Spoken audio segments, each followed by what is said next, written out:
Revenge is a dish best served cold. I'll explain why. My name is Laura, and here is my story. Before we continue with the story, do not forget to click on the notification button in order to get notified at every new video posted. Thank you.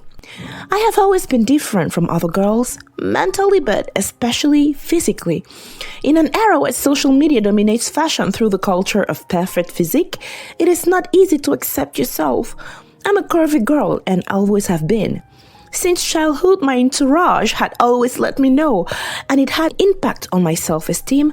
In high school, I was very shy, and since it was the age of adolescence, I saw all of my friends experience their first loves while I was ignored. It was excruciating. I remember that some classmates called me Micheline in reference to Michelin advertising. They had a huge tire mascot.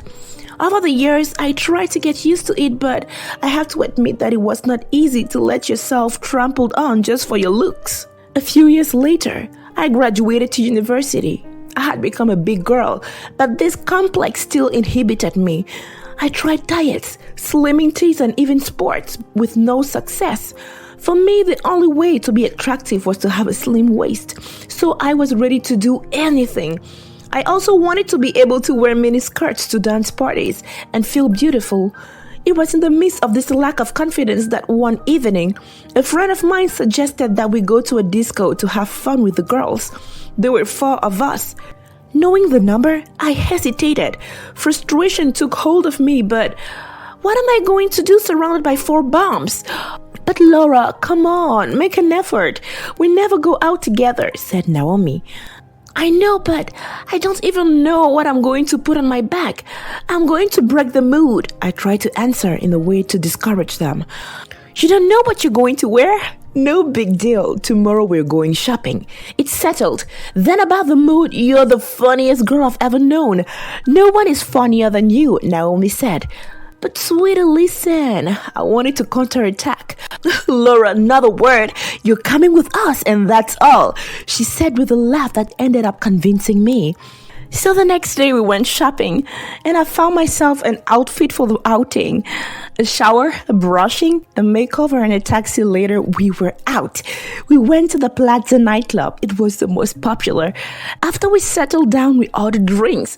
I knew the evening was going to be long, so I ordered an alcoholic cocktail in order to dilute the frustrations I was going to experience when the others were going to be flirted.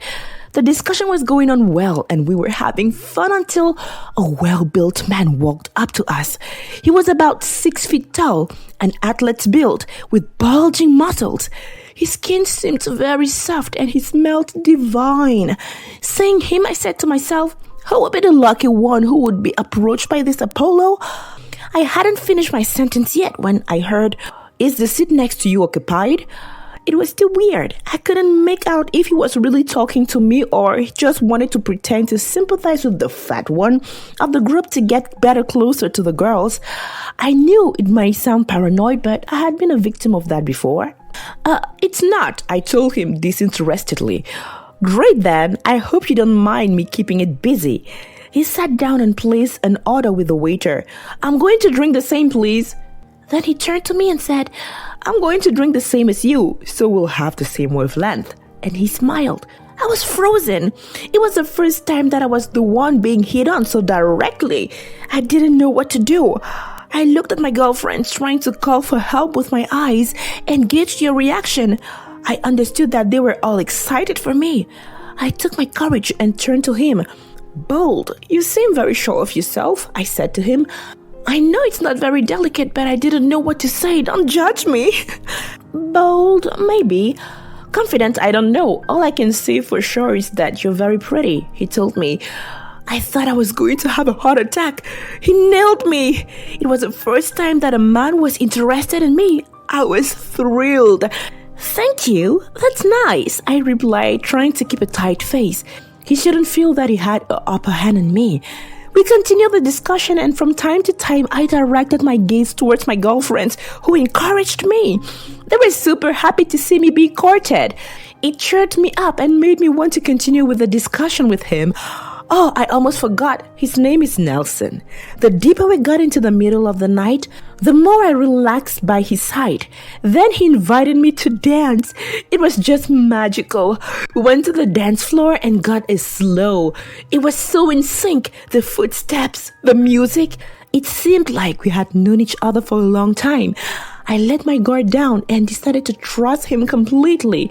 We spent the whole evening together and I introduced him to my girlfriends. He was super friendly. He offered us drinks. At 5 a.m., it was time to go home. So we had to part, but not before exchanging our phone numbers, just to stay in touch. He left promising to call me. Back at my apartment, my girlfriends couldn't contain their excitement. They wanted to know all the details. They asked me questions about everything. They were too happy for me, and I admit that it was good for my ego. For once, it was me they were interested in, and it was me that was talked about in the group. I did not deprive myself. I told them everything in great detail, and I even let them know that he had taken my phone number and that he had left his business card. They rushed to my bag looking for the said card and read it. It was marked Nelson Oluwa, engineer. Jackpot! For the first time that I'm flirted and I come across a 10, it was quite an event. While my girlfriends kept talking and mentioning how lucky I was, my cell phone rang. I picked up and it was him. Suddenly my tone changed and they realized. Silence. They kept quiet and tried to listen to the conversation. The gossips. He called me to find out if I had arrived home safely and then to find out if I was available the next day to go and have a drink. When I told the other girls, it was euphoria. They started suggesting outfits for the date. So I decided to head one more time to the mall to buy a proper outfit for what was going to be the first date of my life. Come on, I was not going to land like a peasant anyway. From the end of the call till the moment I got out of the taxi for the restaurant the next day, I counted every minute. I was so excited to be reunited with Nelson. I arrived at the restaurant and sat down, took my phone to let him know that I was there, but he didn't pick up. So I ordered a sparkling water bottle while waiting. 15 minutes later, I tried calling him again, but he still wouldn't pick up. 2 hours later, I was still there. I called him and still he wouldn't pick up the phone. I was disgusted. I left the restaurant. Back home, I received a message from him telling me that he had made a bet with his friends. During the evening in the nightclub, he and his friend had bet he would flirt the fattest girl in the group and make her go on a restaurant just for fun. I was very sad. However, I hadn't asked anyone to treat me that way. I cried for a long time. I called my friends to come and comfort me. They came running. They supported me the best they could, but healing had to come from me and me alone. So sometime later, I decided to stop hiding behind my regrets and complexes. I joined a gym and I started to eat better and dress better. I did a huge job on my mental health. It was decided this time I was going to get rid of my old demons. I worked out day and night, and months later, I had lost weight. I could finally wear what I liked. I was happy. My lifelong friends and I decided to go clubbing, and this time I was no longer afraid of being judged. During the evening, I was dancing in an uninhibited way, and suddenly I felt a tap on my shoulder. I turned around and a young man asked me to dance. I stopped and smiled. "Ah, is that you, Nelson? Do you know my name?" "Have we met somewhere before?" he replied, looking surprised. "Remember the plump girl you pet on?" I told him with a smirk.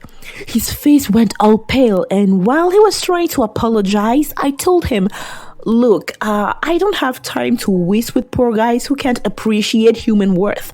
I would have stayed there listening to your speeches, but class forces me to relocate elsewhere." I turned my heels and left the dance floor. My girlfriends followed me like one man. Outside the club, they screamed in excitement because I had just had my revenge. But deep down, I got my revenge the day I decided to take care of myself instead of crying.